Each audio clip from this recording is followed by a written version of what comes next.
பாக்கியலட்சுமி சீரியலை பிடித்திருந்தால் இந்த வீடியோவை மறக்காமல் லைக் செய்து கொள்ளவும்.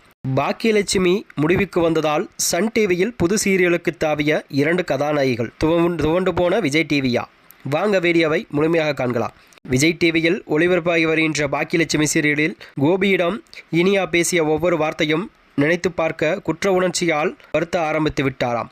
அந்த வகையில்தான் கோபிக்கு ஹார்ட் அட்டாக் வந்தது. ஹாஸ்பிட்டலில் சேர்க்கப்பட்டிருக்கிறது. இந்த நிலையில் ராதிகா அவருடைய மன கஷ்டத்தை சொல்லும் விதமாக பாக்கியாவிடம் ஆறுதல் தேடுகிறார். பாக்கியாவும் ராதிகாவும் நட்பு ரீதியான பழக்கத்தை மேம்படுத்த விதமாக அட்வைஸ் கொடுத்து கோபிக்கும் ராதிகாவுக்கும் நல்ல புரிதலையும் ஏற்படுத்தி வாழ்வில் ஒன்று சேர்க்க வழிவகுக்கப் போகிறார்களாம். அந்த வகையில்தான் பாக்கியலட்சுமி சீரியல் இன்னும் சில தினங்களில் முடிவுக்கு வரப்போகிறதா.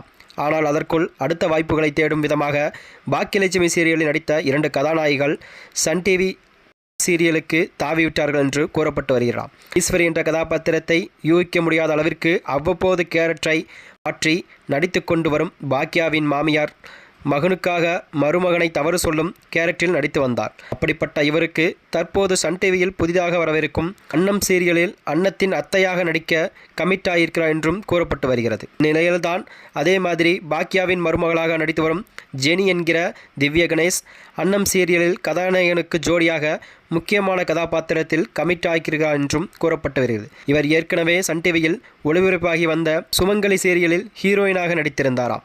அதன் பிறகுதான் விஜய் டிவி சீரியலில் செல்லம்மா, மகாநதி என்று பாக்கியலட்சுமி சீரியலிலும் நடித்தார். இப்போது பாக்கியலட்சுமி சீரியலுக்கு அடுத்தபடியாக விஜய் டிவியில் எந்த சீரியலுக்கு இல்லாத சன் டிவி சீரியலுக்கு மறுபடியும் தாவிவிட்டாராம். ஏற்கனவே பாக்கியலட்சுமி சீரியலால் துவண்டு போயிருக்கும் விஜய் டிவி அடுத்து புது அத்தியாயத்தை தொடங்கும் விதமாக பாக்கியலட்சுமிக்கு பதிலாக புத்தம்புது சீரியலை கொண்டு வரப்போகிறதாம். மேலும் இதுபோன்ற வீடியோக்களை தெரிந்து கொள்ள நமது சேனலை சப்ஸ்கிரைப் செய்து கொள்ளவும். நன்றி, வணக்கம்.